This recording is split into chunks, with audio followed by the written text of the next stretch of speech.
Okay, now the next thing that you need to do when you're making a cake is to prepare your tin. Now, what I like to do is there's all kinds of fabulous greaseproofy things now that can just make the whole greasing the tin thing a little bit easier.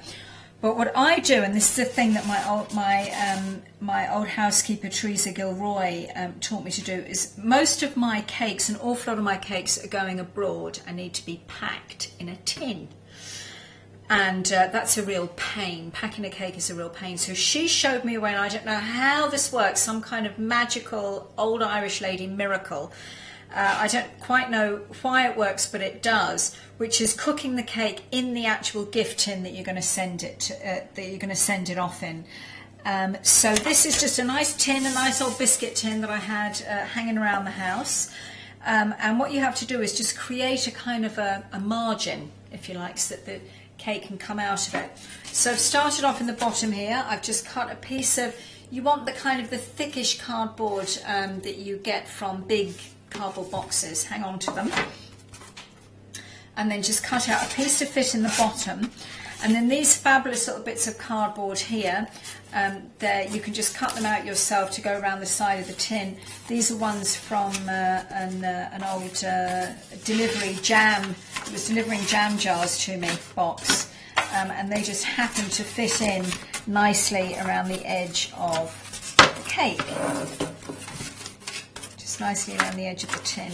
And it just creates a bit of a buffer or a margin around the side, which means then that you'll be able to get the cake out afterwards, hopefully. So we've done that, and then just super duper easy. Will I use one of these? No. I found this other thing on the great English website Lakeland, which is fantastic. This is like a self-adjusting greaseproof cake liner. It's just wonderful. And I'm going to put that in around the edges, see if I can make that fit. The only thing is the sides of that tend to flop down a bit. So I am going to stick another another one of those things in the middle, just to kind of make it stick. Again, it's all very play it by ear and see what works. Okay, so that's more or less, I mean, it looks a bit of a mess, but you know, this is a homemade cake that you're making.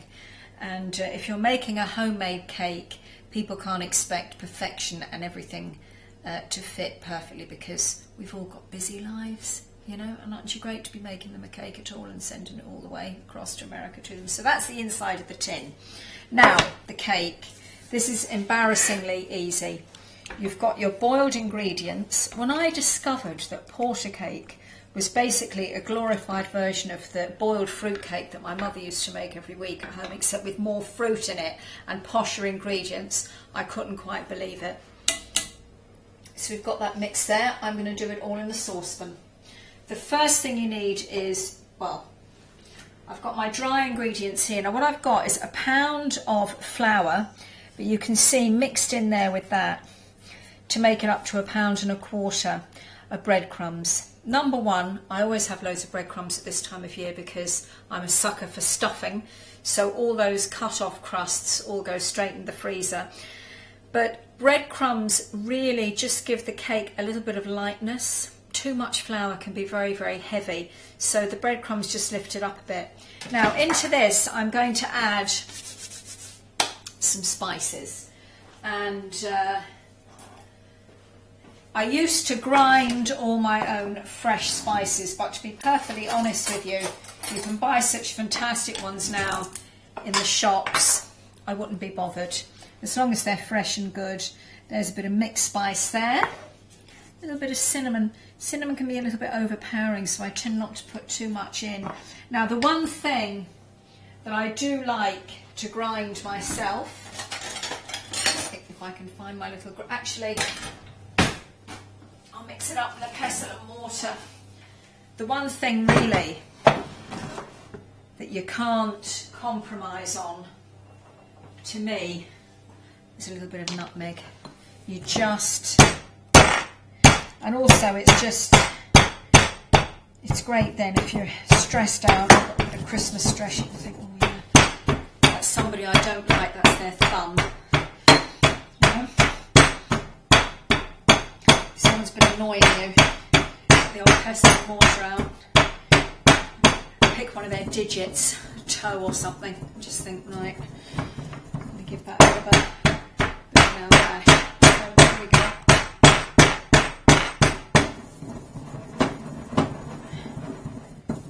And the smell of that is just, oh, if you could bottle that now, that is absolutely lovely. That'll keep the cold at bay. You know, and it seems like no matter how long you keep a nutmeg, once you crush it, the smell of it is absolutely gorgeous. Look at that, a whole nutmeg. Oh, that's wicked. That is absolutely delicious. And again, this is one of the ingredients that would have been very expensive in my granny's day. You know, to put a nutmeg into a cake. That was what they spent. That was what they spent their money on.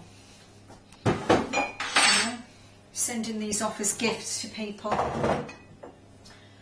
So we're going to get a nice big spoon now and mix all of this up. And you're just adding it all in, a bit at a time. Bit of dry, you know.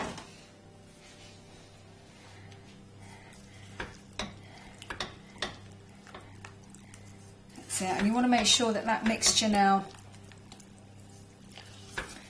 is, you don't want it so cold that the fat's set, but you want it. You want it. You know, you want it to be kind of cool enough that everything's not going to curdle and go terrible. You just keep adding that slowly, and you're adding the eggs in as well. So I'm going to break those eggs up now and put them in a second, and all of this is in.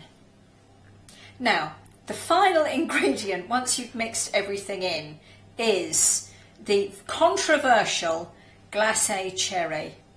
I'm not a big fan, I have to say. I'm not big into the old glace cherries, but basically, I can't even say cherries, I say cherries. I'm just not into them, but I have to say you cannot send a traditional Irish Christmas cake without putting a few of these in, because these were, in my grandmother's day and in the days Recipes for a Perfect Marriage was written, these were basically, what were they like? It was like cocaine.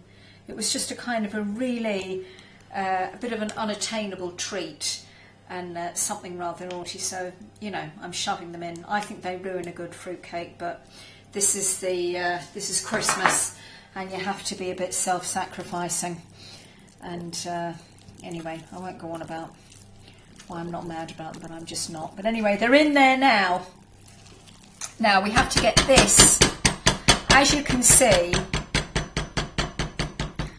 I've made enough for the biggest fruitcake in the world, which is, if you sent a fruitcake of this size to America, you'd have to remortgage your house. That's the God's honest truth. So what I do is I make up the mixture like this, and then I divide it up a bit. So here we go.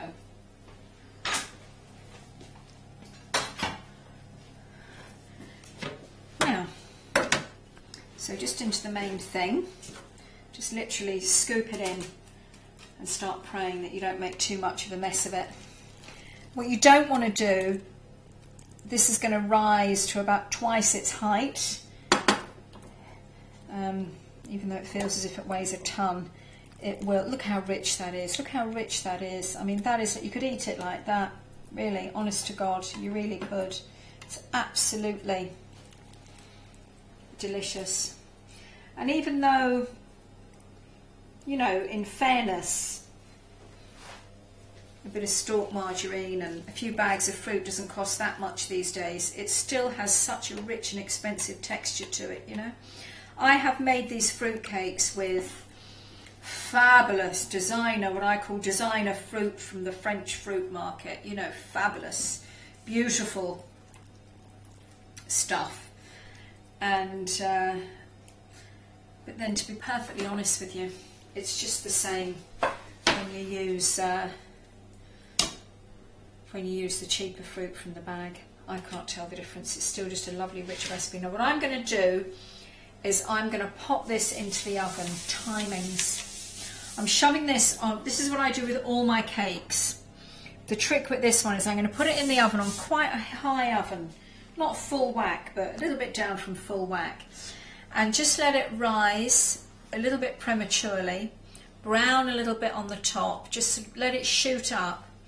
And then what you do is you put the lid on it. After it's shot up a bit, you put the lid on it and then you cook it on a slow oven. You let it steam. And it really retains that moisture. It's lovely. So let me just put this in and I'll show you what I mean in a few minutes when that cake has risen up a bit.